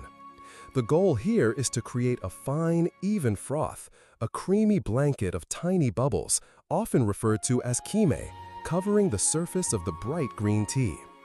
A well-whisked bowl of usucha will have a beautiful jade green liquor topped with this smooth, inviting foam. The host prepares a bowl for each guest individually. When your bowl is ready, it's placed before you. You acknowledge it with a bow. Lifting the bowl, you can admire the vibrant color of the tea and the delicate froth. The aroma is lighter, fresher, perhaps more grassy than the deep notes of koicha. As you drink, you'll notice the difference in texture and taste immediately. It's much lighter in body, refreshing, with a pleasant interplay of slight bitterness and underlying sweetness. You sip carefully, hoping not to deflate its beautiful bubbly crown too quickly. There's no formal sharing from one bowl here. This is your individual portion to enjoy. With the serving of usucha, the atmosphere in the tea room becomes noticeably more relaxed. While still maintaining an air of respect and attentiveness, conversation flows more easily. Guests might chat quietly among themselves or with the host, perhaps discussing the tea, the sweets, the beauty of the garden, or other gentle topics. The intense focus of the koicha ritual gives way to a more convivial, though still refined social interaction. It's a time to savor the tea in a less formal manner, to enjoy the company, and to allow the peaceful ambiance of the chashitsu to work its calming magic. Historically, the practice of preparing matcha as usucha became increasingly popular in later periods of Chanoyu's development. It offered a more accessible way for people to enjoy matcha, requiring less of the very highest grade and expensive tea powder needed for koicha, and its preparation was somewhat less demanding. This style also lent itself better to larger gatherings, where serving koicha from a single bowl to many guests would be impractical. While koicha remains the spiritual heart of a full, formal tea gathering, usucha provides a delightful and refreshing counterpoint, allowing the ceremony to conclude on a lighter, more sociable note. Some purists in traditional tea circles occasionally debate whether the proliferation of usucha-focused gatherings, or chakai, sometimes overshadows or even dilutes the original austere spirit of Chanoyu, which was so deeply centered on the profound, almost meditative experience of preparing and sharing koicha. It's a conversation that speaks to the evolving nature of tradition, but most would agree that both forms have their unique beauty and purpose within the broader way of tea. A quirky detail to appreciate is the considerable skill in whisking a perfect bowl of usucha. Achieving that smooth, even froth with no large, unsightly bubbles, the kime ga komakai, fine-grained froth, is a hallmark of an experienced host. Some are particularly renowned for their whisking technique, creating a foam that is both beautiful to look at and wonderfully creamy on the palate. The intricate and often whimsical designs of higashi also offer endless fascination, with confectioners constantly creating new seasonal variations that are miniature works of art. And while it's usually clear when the usucha phase is concluding, often one bowl per guest, unless more is explicitly offered in a very informal setting, a guest might politely indicate they've had sufficient by saying something like "mo kekko desu" or "takusan itarakimashita," meaning "that's plenty, thank you," or "I've received a lot." The light, refreshing taste of the usucha, the delicate sweetness of the higashi, and the gentle flow of conversation create a sense of warmth and ease. This phase of the ceremony allows for a gentle winding down, a soft landing after the intense heights of the koicha. It's a moment of shared pleasure, less about profound ritual and more about simple, human connection, all still cradled within the serene and utterly calm rules of the tea room. The last sips of refreshing usucha have been enjoyed, and the gentle murmur of relaxed conversation subsides, leaving a warm, companionable silence in the tea room. The main acts of offering and receiving tea are complete, but the ceremony is not quite over. There is one more important expression of respect and appreciation to come, a quiet denouement that allows for a deeper connection with the history and artistry that has underpinned the entire gathering. As the principal guest, the shokyaku, it is now your privilege and responsibility to initiate this final phase, the formal request to examine some of the tea utensils, or dogu, more closely. It's the tea ceremony equivalent of being invited backstage after a magnificent performance, or perhaps more accurately, asking to see the conductor's cherished, centuries-old baton. With a respectful bow, you make the request, typically asking for a haiken, or inspection, of the chaire, the tea caddy used for the koicha, and its accompanying silk bag, the shifuku, as well as the chashaku, the tea scoop. These items are often of particular artistic and historical significance, and the host has chosen them with great care. The host, anticipating this, will acknowledge your request with a bow and then proceed to prepare these items for your viewing. They will meticulously clean them one last time if needed, and then present them, often placing the chaire and its shifuku on a fresh, folded fukusa silk cloth on the tatami, and the chashaku beside them, making them accessible for the guests to appreciate. You, followed by any other guests in turn, will shuffle forward respectfully to examine these objects. This is not a casual glance. It's an opportunity for intimate contemplation, a moment to connect with the spirit of the craftsman, the history of the object, and the heart of the host who selected it. When you handle an item, especially something like a ceramic chaire, you do so with extreme care, often using your own fukusa or another clean cloth to cradle it, avoiding direct fingerprints on its delicate surface. You might pick it up gently, feeling its weight, its balance, its texture. You admire its form, the quality of its glaze, the subtle imperfections that speak of its age and journey. You hold your breath, half expecting this antique caddy to whisper ancient secrets of past tea masters, or perhaps to complain about the current high price of truly exceptional matcha. The shifuku, the silk bag custom-made for the chaire, is also an object of admiration. You'd examine the quality of the silk, often a precious antique brocade or damask, the skill of its stitching, and the intricate knot used to tie it. The unfastening and retying of these knots is an art in itself. The chashaku, the slender bamboo tea scoop, often seems deceptively simple, yet it too is an object of profound appreciation. Carved from a single piece of bamboo, its gentle curves and precisely shaped tip are the result of great skill. Many chashaku are given a poetic name, or mei, by their creator or by a subsequent tea master who cherished them. This name might be inscribed on its storage tube. Ah, lonely bamboo in winter moon, you might muse internally if the host shares such a name. It's certainly a much more evocative title than Scoopy McScoopface, which is what your uninitiated self might have whimsically and silently dubbed it earlier. As you and the other guests examine these idols, the host will often share information about them. They might tell you about the potter who created the chaire, perhaps several generations ago, or the region known for its particular style of glaze. They might explain the significance of the fabric used for the shifuku, or the story behind the chashaku's poetic name. This conversation is never boastful, but rather a humble sharing of the object's legacy, allowing the guests to feel a deeper connection to its story and to the broader traditions of tea. You, in turn, express your sincere admiration, commenting on specific qualities that appeal to you, the depth of the color, the elegance of the form, the feeling it evokes. When you handle an item, especially something like a ceramic chaire, you do so with extreme care, often using your own fukusa or another clean cloth to cradle it, avoiding direct fingerprints on its delicate surface. You might pick it up gently, feeling its weight, its balance, its texture. You admire its form, the quality of its glaze, the subtle imperfections that speak of its age and journey.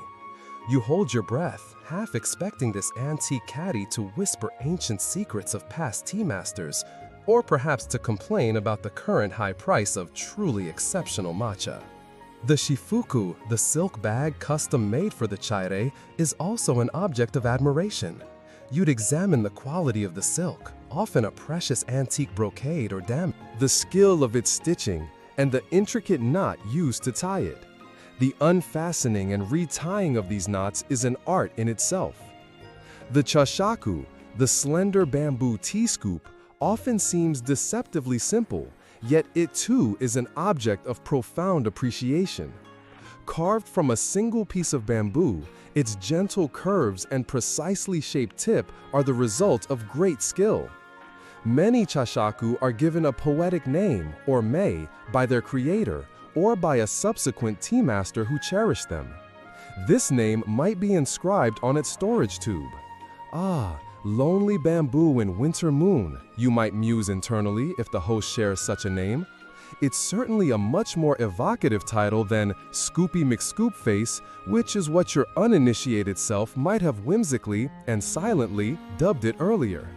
As you and the other guests examine these items, the host will often share information about them. They might tell you about the potter who created the chaire, perhaps several generations ago, or the region known for its particular style of glaze. They might explain the significance of the fabric used for the shifuku, or the story behind the chashaku's poetic name. This conversation is never boastful, but rather a humble sharing of the object's legacy, allowing the guests to feel a deeper connection to its story and to the broader traditions of tea. You, in turn, express your sincere admiration, commenting on specific qualities that appeal to you, the depth of the color, the elegance of the form, the feeling it evokes. The appreciation of dogu has always been absolutely central to Chanyoyu. Historically, tea masters were often dedicated connoisseurs and collectors. Certain utensils, particularly antique chaire from China or early Japanese pottery, and tea bowls, chawan, crafted by revered masters, became legendary. They acquired not only immense cultural significance, but also, in some cases, considerable monetary value, though this latter aspect is rarely, if ever, discussed during a tea gathering itself. The provenance of an item, its history of ownership, who has used it, and who has admired it in past tea gatherings, could be as important as its intrinsic aesthetic qualities. It was, and is, believed that an object absorbs something of the spirit of those who have handled it with care and appreciation. This leads to a fascinating aspect of tea culture, the elaborate pedigrees that some highly treasured utensils possess. These might include hakogaki, which are inscriptions written on the utensil's custom-made wooden storage box, often by a famous tea master or appraiser, authenticating the piece, detailing its history, or bestowing upon it a poetic name or appraisal. These boxes and the stories they tell become part of the utensil's treasured identity. The way a shifuku is selected to complement its chayere, matching its character and status, is another layer of artistry that dedicated tea practitioners deeply appreciate. Art historians and cultural anthropologists sometimes debate the complex interplay between pure aesthetic appreciation, deep historical reverence, and the sometimes astronomical monetary value attached to certain antique tea utensils. They question how these various factors influence the purity of the tea experience. Does knowing that a particular tea bowl is worth a fortune change the way one perceives its beauty or the tea served within it? Ideally, within the context of the ceremony, the focus remains on the intrinsic qualities and the shared moment, but the weight of history and cultural capital is undeniably present, adding another layer of complexity to these seemingly simple objects. As the last guest finishes their contemplation of the utensils, they are returned to the host or left in their place of presentation for a final collective gaze. This ritual of haiken serves as a quiet affirmation of the care, knowledge, and deep respect that infuse every aspect of the way of tea. It's an acknowledgement that these tools are not mere implements, but conduits of history, artistry, and human connection. Each telling its own silent tale, each a vessel holding countless shared moments of peace. The shared admiration of the tea utensils, those silent storytellers of history and artistry, gently subsides. The host acknowledges your appreciation with a humble bow, a soft smile perhaps gracing their lips, reflecting the shared satisfaction of a ceremony well concluded. The chaure, its precious silk bag, and the slender chashaku are either retrieved by the host with the same meticulous care they've demonstrated throughout, or they remain as a final tableau, a quiet reminder of the beauty you've witnessed. The formal proceedings are drawing to a close. You can feel the gentle unwinding, the soft transition towards farewell. The host might make a few final, almost imperceptible tidying movements, their actions still imbued with that characteristic grace and focus. There's no abruptness, no sudden rush to pack things away. Instead, it's a slow, deliberate punctuation mark at the end of a beautifully composed sentence. They may offer a few quiet words of gratitude for your presence, expressing hope that the time spent together was refreshing.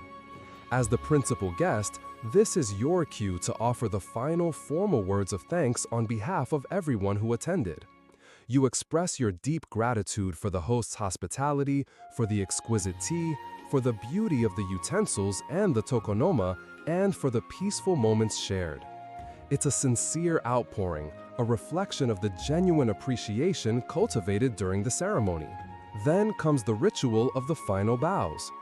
You and any other guests turn first towards the tokonoma, the spiritual heart of the room, and make a deep, respectful bow, acknowledging the beauty and meaning it has provided.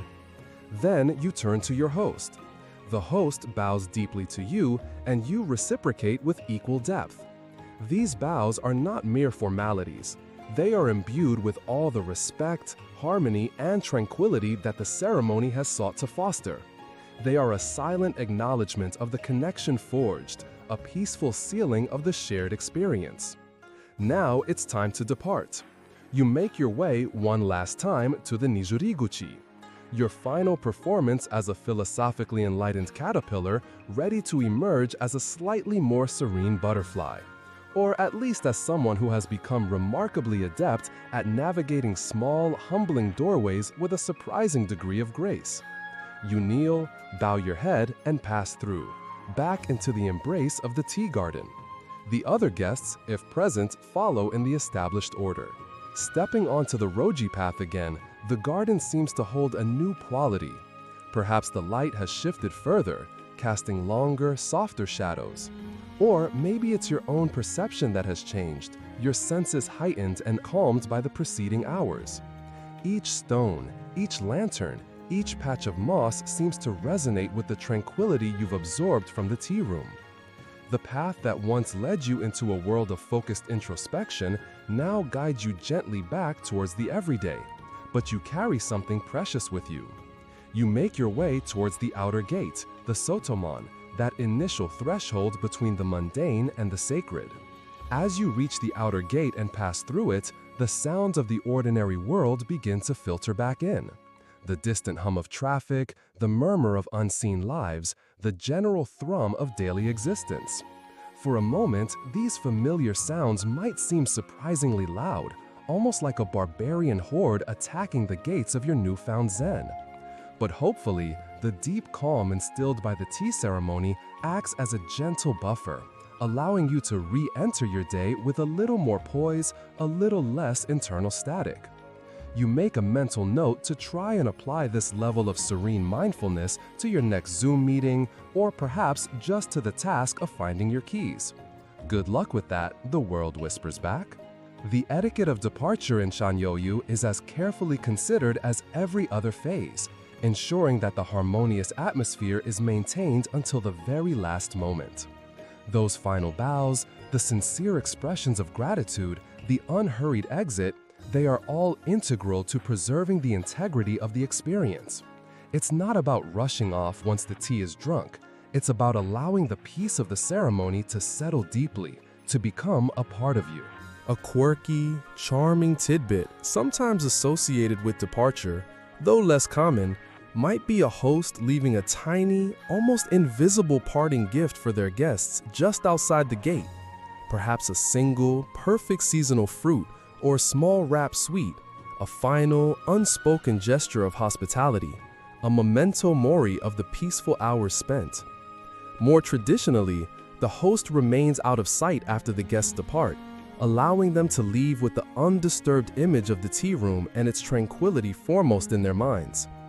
The host, in turn, will later quietly contemplate the empty room, reflecting on the gathering, a practice known as Hitori Roji o Kaeru, or returning alone on the dewy path. Cultural theorists often discuss whether the profound tranquility achieved in a tea ceremony is merely a temporary escape from the stresses and distractions of worldly cares, a fleeting respite, or if it can genuinely equip individuals with a more lasting sense of inner peace and mindfulness to better navigate the complexities of everyday life. Perhaps the truth lies in the intention and the practice. The utterly calm rules you've experienced, the deliberate slowing of pace, the focused attention on simple actions, the cultivation of respect and gratitude, the appreciation of subtle beauty, are not just arbitrary regulations. They are tools, techniques refined over centuries, designed to quiet the mind and open the heart. While the profound stillness of the tea room itself might be difficult to replicate in a bustling office, the underlying principles, the invitation to be present in each moment, can indeed be carried outward. The lingering harmony of the tea ceremony is a subtle gift. It's the memory of shared silence, the taste of carefully prepared tea, the beauty of a single flower in an alcove, the feel of a handcrafted bowl in your hands. These sensations, these moments of clarity and connection, weave themselves into the fabric of your being, offering a quiet reminder that even in a fast-paced world, spaces of deep calm and profound simplicity can always be found, or created, both around us and within us. The rules, you realize, were not restrictions, but gentle guides leading you towards a state of serene awareness. And now, as the memories of the roji, the soft light of the shoji screens, and the deep green of the matcha begin to softly blur, allow that sense of quietude to envelop you. The journey through the traditional Japanese tea ceremony, with its meticulously observed and utterly calm rules, has reached its gentle end. The path has been walked, the tea shared, the beauty contemplated. The purpose was not just to observe, but to feel, to absorb that deep, resonant peace that lies at the heart of Chanoyu, the way of tea. May the tranquility you've touched upon tonight linger with you, a soft echo in the quiet spaces of your mind.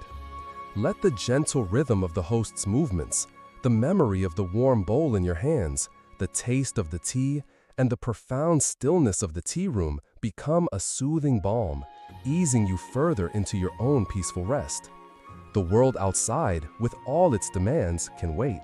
For now, there is only this quiet, this calm, this gentle drift towards sleep, carrying the essence of shared harmony and understated beauty with you into your dreams.